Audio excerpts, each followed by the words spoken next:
Hello, good evening once again to my students. And this is the continuation of the previous podcast that I have given you. And today, as a continuation, we're going to discuss some of the different uh, gender theories. And I think this is very good because this will give us a foundation in understanding the nature of gender equality and at the same time, uh, the rights of women and also the right to equality.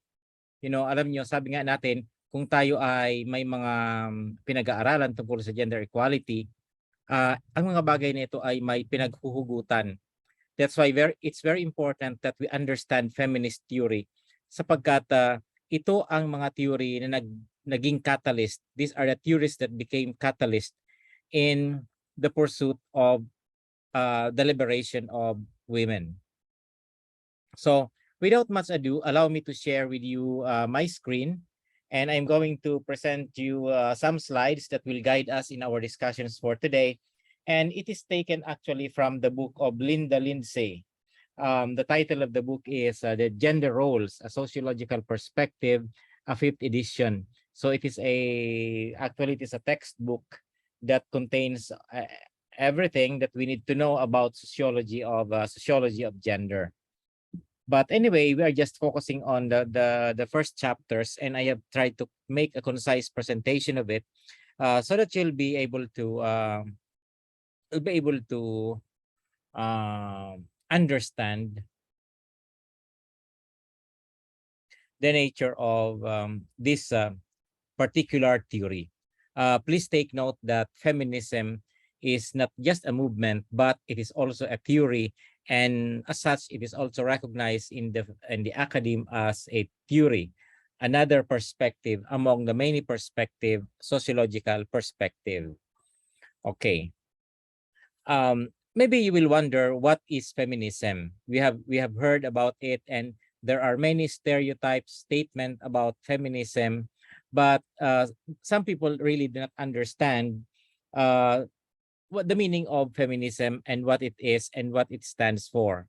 So feminism has provided an avenue for the dialogue between the micro and the macro ordering of relationship.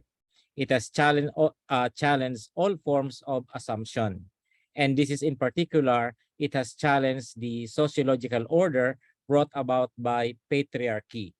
So it involves, feminism involves about micro, individual, and also macro society. Kasi pag sinabi nating macro, it involves the society. It begins with the family, with the community, with the nation, and with the global. And in fact, there are some feminists who are using feminism as a lens in understanding international relations and politics. But here we are interested in the general understanding of what is feminism. So in society, a lot of assumptions are being challenged, especially the role of the family, the role of the husband and the wife, the different gender roles allocated to the different members of society according to your sex, according to your gender, and even the process of gender formation. In fact, there are even philosophers who have challenged this idea. Like, for example, if I hope I am not mistaken, like, for example, see Martin Buber. Martin Buber said, posed the question, the philosophical question is, am I born sabi nila, ano ba ang mga babae? Are they born women, or do they become women after they were born? Or am I born male, or do I become a male after I am born? Actually, this is a very philosophical question, and it can breed a lot of answers, discussions. And what is beautiful about the debate is that it helps us focus on the development of gender, and it helps us to examine the intricacy of this relationship. And from this intricacy, we discover the avenue towards equality. And sometimes we critique those structures that are not equal and provides a disadvantaged position for women in society. And women has underwent historical inequality because of patriarchy, because of the history of patriarchy, and because of its entrenchment in the history of humankind from the very beginning up to the present. Women has that kind of suffer from inequality. Okay, so we will discuss about that in more in detail later on as we go on with our discussion. Then feminist works for the empowerment of women and how to increase their participation in society. This is actually the work of feminists. Their main objective in their professional practice and in whatever practice they have is to empower women and how to increase their participation in society, because majority of women has been relegated into domestic work. So therefore, being tied up to domestic work and domestic concern, they are unable to perform roles that has something to do with decision making or chartering the future of their country, of their community. So they are more this field and domain have been dominated by men, by the male sector of society. And that is actually the work of patriarchy. And sometimes because of this historical entrenchment in the role being played by the different sexes and genders, there also arise the inequality. The inequality comes in the portion wherein women are not given the roles. They are not given roles. They are not given the same importance as the male. So another is symbolic interaction and feminism work together on how to define the role played by women in society. And in the last lecture that I gave you, we discussed about symbolic interaction. You know, this is my favorite sociological theory, symbolic interaction. Sapagkat ang sinasabi ng symbolic interaction, ang ating mga perception daw ng society does not come from the experience itself, but rather from the meaning that we attach to the experience and the interaction that we have in society. So napakahalaga po yung pag-a-attach natin ng meaning doon sa mga interaction natin, sapagkat once na na-attach natin yung meaning sa interaction natin, yan ang nagde-define ng quality ng buhay natin at ng mga interaction natin. And this kind of symbolic interaction helps facilitate the work of feminism, especially in the analyzing the gender roles and defining the gender roles and what are the levels of inequality and how to improve relationship. And I think this is embedded in the symbolic interaction. This is what is being worked out by feminism. And symbolic interaction is very dynamic because the development of the perception of reality is evolutionary. It changes as the need arise. And actually, may isa akong librong nabasa. Ano ba yung nabasa kong librong yun? It's one of my favorite book actually. Teka muna, kukunin ko muna para makita ko yung title ng book na yun.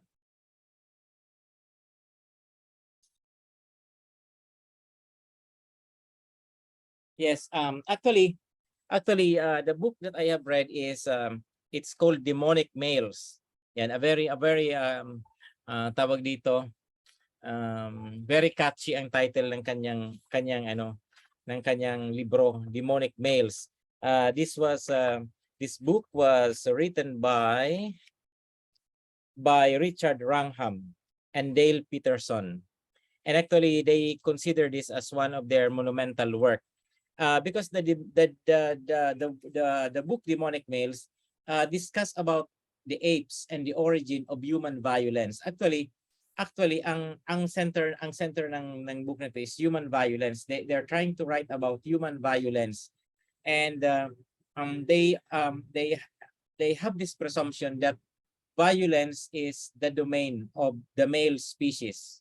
Yan, the demonic males. That's why in trying to understand human nature, they focus their attention on the study of the primates. So they started with the chimpanzee.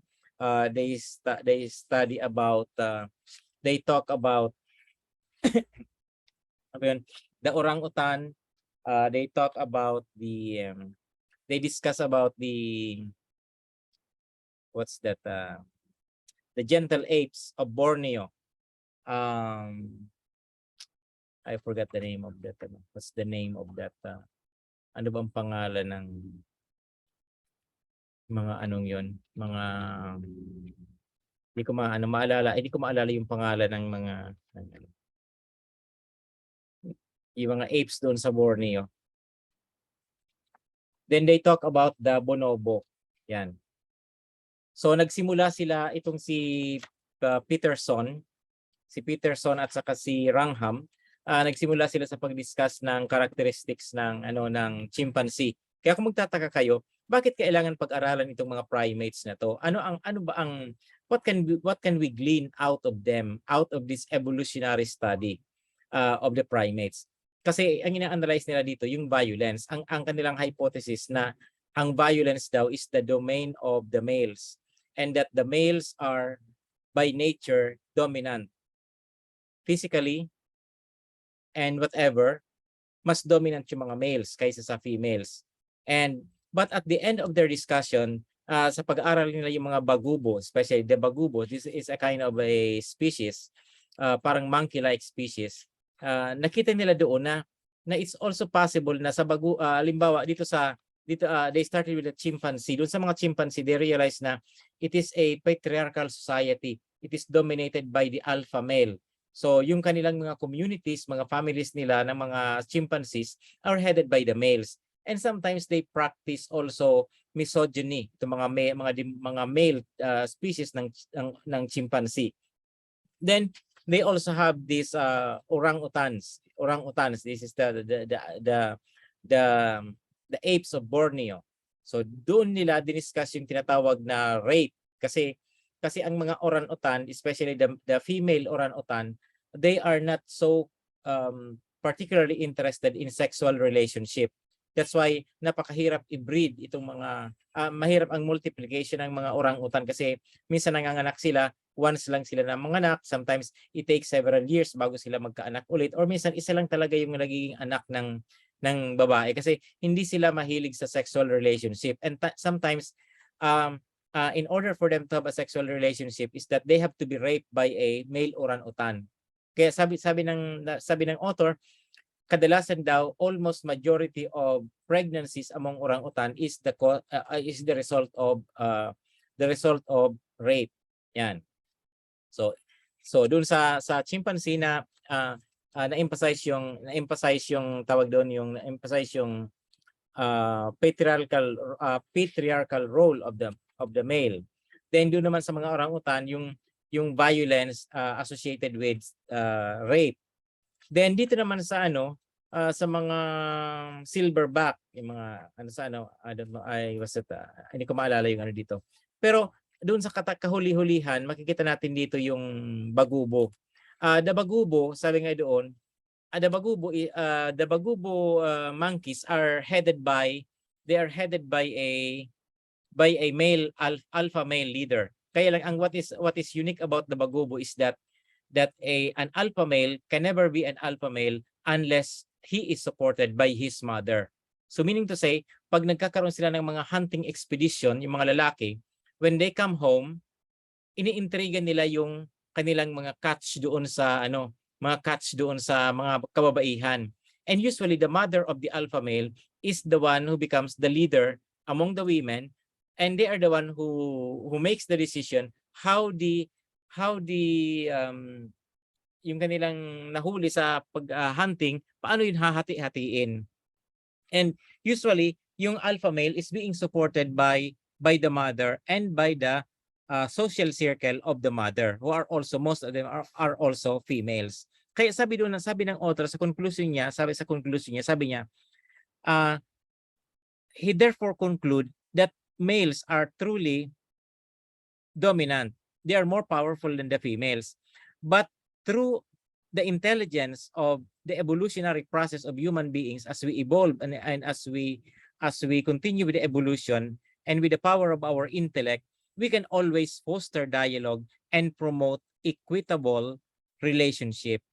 So it is always, sabi nila sa conclusion nila ng maybe the feminists will not agree with this book, but ang sinasabi doon ng mga author is that it is possible for human beings, despite of the inequality, to be able to come up with a future which is more equitable for everyone because of our intellect. Yun ang isang element sa species natin, sa mga Homo sapiens, yung ating intelligence. Kasi yung intelligence natin, we are able to create and recreate not only things but also relationship for the future. So yun po ang kinagandahan ng symbolic interaction. Okay.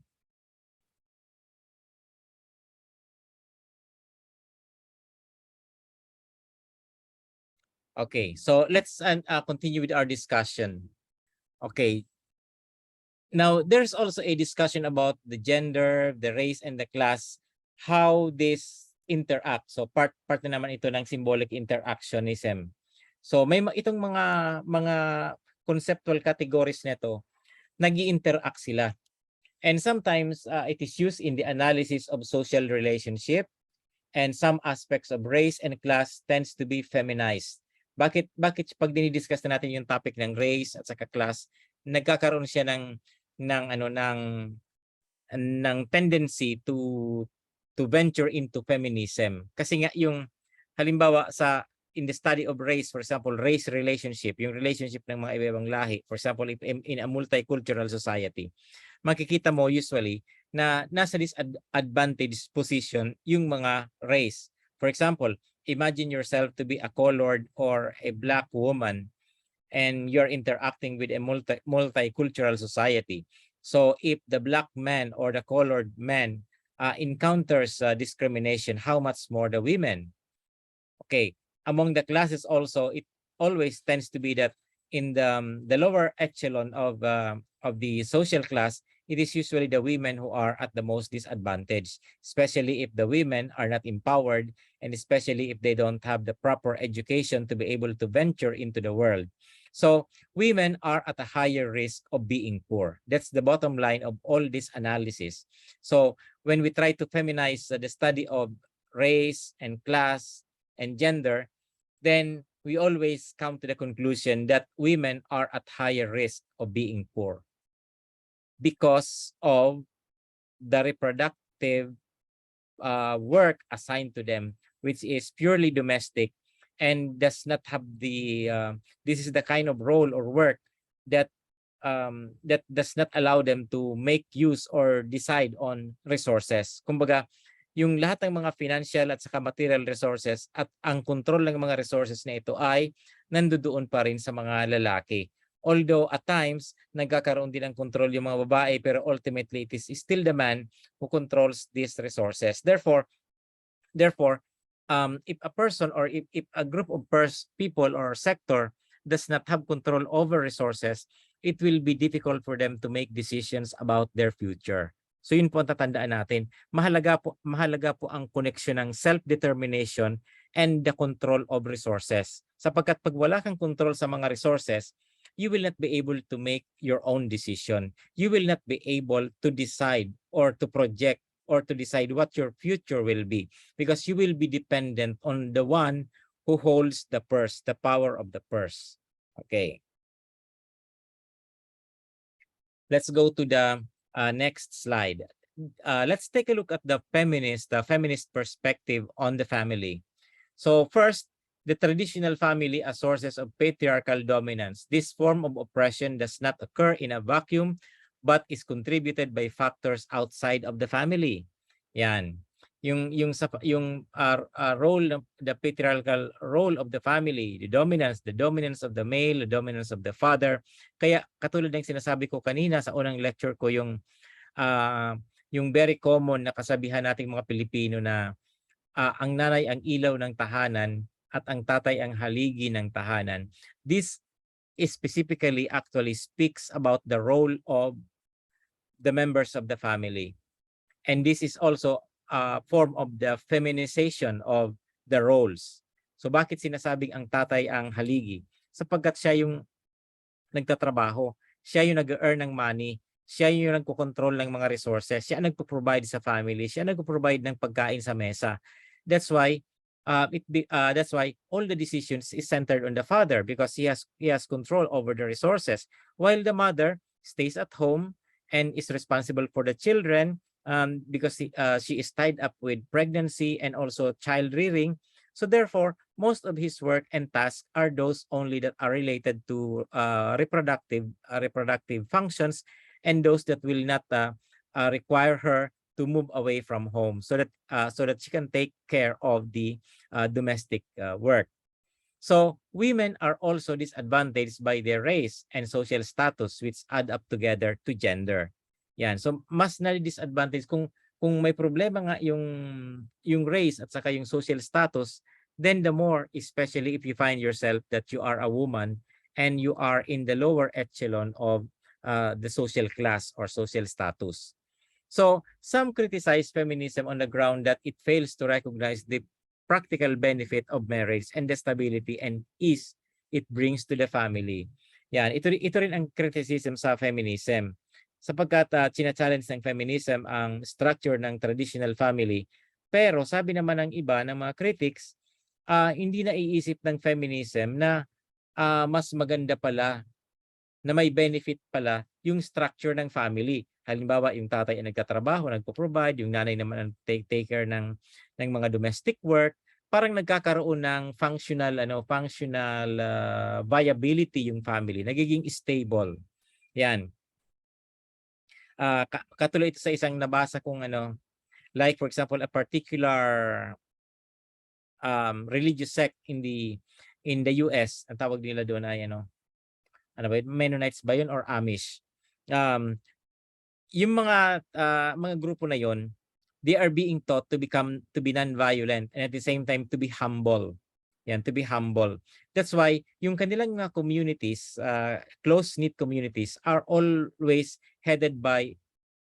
led by the elders, which are all men. At saka yung kanilang mga communal functions are always headed by men. And most of them, hindi sila katulad sa ibang tao na very political, na they are always ambitious for positions. Itong mga taong ito, they are humble, and as much as possible they would like to let others take authority. Kaya sa isang interview, tinatanong yung isang babaeng member, sinatanong siya kung, are you not uncomfortable that here you are being led, or somebody is giving you orders and you have to follow? Sabi ng babae, ano pa ba ang may masasarap pa ba sa kalagayan ko ngayon? Sabi niya, kasi dito hindi ako nagde-decide. Hindi ako ang namomroblema kung yung community may pagkain pa. Hindi ako namomroblema kung saan bibilhin. Hindi ako namomroblema kung saan ipapa-ospital yung may mga sakit na member ng community. So here I am. I am just the recipient of this benefit. I contribute to the community, but I am not assailed by this kind of problems being encountered by the leaders of our community. So ito ang criticism ng ibang tao sa feminism. Okay. Now, ang feminism, it's like a big theory. Hindi lang siya iisang theory. Meron siyang mga branches. We have the liberal feminism, we have the socialist feminism, radical feminism, multicultural feminism, and ecofeminism. Itong liberal feminism is the most moderate actually. And ito yung klase ng mga feminists na while they are fighting for the equality of women, hindi nila ina-assert yung na ang babae ay kailangan mas magaling kaysa lalaki, kundi they consider everyone in society, even the men, as partners in the work towards equality. Yan. Ito naman ang mga socialist feminists, they always associate feminism with sexism, and they associate sexism and capitalism together as aligned to each other. Yan. Ito naman na radical feminism, ito yung belief and assumption that it is never possible to work with the present order. Itong mga radical feminism, ito yung ang paniniwala nila, wala na talagang pag-asa ang mundo natin. Kumbaga para sa kanila, we just have to defeat patriarchy. We just have to establish the supremacy of women. And they believe that it's almost impossible to work with the current system. Okay, so that's their opinion. Okay. Then we also have multicultural feminism. It focuses on the intersection of gender with race, class, and issues related to colonization. Then ecofeminism, some women are drawn into feminism by environmental activism. Degradation of women is linked to the degradation of nature. May nabasa akong isang thesis. Actually, this thesis was written, not hindi siya sa Pilipinas, but it is a thesis written by a Swedish man who came to Dunsol to study about butanding. And he was using ecofeminism as the lens. Kumbaga, sa pag-aaral niya ng ecotourism, ginagamit niya yung ecofeminism as the theory or the lens to analyze the ecotourism in Dunsol. And it is a very good, very simple yet a very thorough thesis written by a masteral students from Sweden. So pumunta pa siya dito sa Dunsol para tingnan, para gumawa siya ng field work. And I don't know kung ano ba, hahanapin ko yung PDF file ng ng kanyang thesis. It's very beautiful. It's a very nice case study that perhaps you can make use of as an example para later on pag nagsulat na kayo ng mga thesis ninyo, you can come up with a similar kind of methodology. Yan. Then let's take a look at feminism and the media. Yan. Feminism is a movement to end the oppression of women. It uses women's perception and experiences to fight for equality. Then passivity is replaced with open and critical activism, and media has a formidable role in reinforcing gender stereotypes and also the portrayals of misogyny. So ito ang nagiging malaki ang naging role ng mass media in order to advance gender equality. So feminism is a movement to end the oppression. Ito ang pinaka-objective. So ang feminism hindi lang siya theory, but feminism is also a movement. And the objective of this movement is to end the oppression of women. And at ginagamit din nila yung mga sa kanilang pagpapahayag sa mass media, ginagamit nila yung mga karanasan ng mga babae, mga experiences nila in order to fight for equality. Then passivity is replaced with open and critical activism. So dati yung mga babae, very domestic sila, hindi sila kumikibo, they are patient, but today women are becoming critical and active because of feminism. Then sabi nga ito, napakalaki ang role ng media sa pagpo-foster ng mga gender stereotypes, lalo na yung mga soap opera na nababasa natin. Kaya minsan kailangan ma-involve din yung media sa mga ganitong bagay kasi minsan ang media nagiging siyang conveyor, it becomes the conveyor of values and perceptions, and sometimes our gender stereotypes are reinforced by the mass media, and perhaps we don't realize it. The mass media holds a very powerful sway in the minds of men. It can shape the future, it can shape behavior, and it can also guide our thinking. And especially today in our times that we are living in the information revolution and we are bombarded with a lot of information, I think these things are things that we should understand. Then also you have also the portrayals of misogyny. Sometimes yung pagiging supremacy ng mga lalaki na ipoportray yun ng mass media. Okay. Now, in summary, as we discussed, the study of feminism has led to new feminist paradigm and opened up new topics for research, especially the connection between gender, race, and social class. Then all social interaction is gendered. Gendered social interaction is guided by the status, position, people occupy, and roles, the behavior associated with status, and the role of female and male also become stereotyped. Then sex is the biological component of male and female. Gender is the social and psychological component. Sexual orientation is the way people experience social pleasure. So these are three important terms in the study of gender relations. One, sex it refers to the biological component of male and female. So it refers to the secondary male characteristics or female characteristics. Then gender is the social ascription of roles. to both men and women psychologically, socially.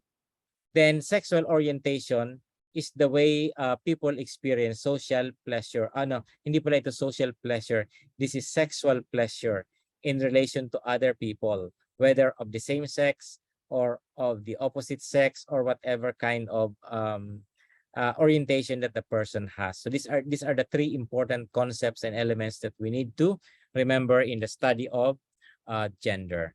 So I hope that I have discussed with you the importance of gender, and perhaps I suggest that you read some of our literature so that you'll be able to you'll be able to understand and appreciate these things that we have been discussing so far. So thank you very much, my friend, and thank you for giving me the opportunity to give you this short lecture. And perhaps you can send your questions, and so that we can address your concerns about this topic. So next meeting we will be talking about other important elements in the study of gender. Then later on we will talk about gender analysis, and then we will have also your term paper as your practicum.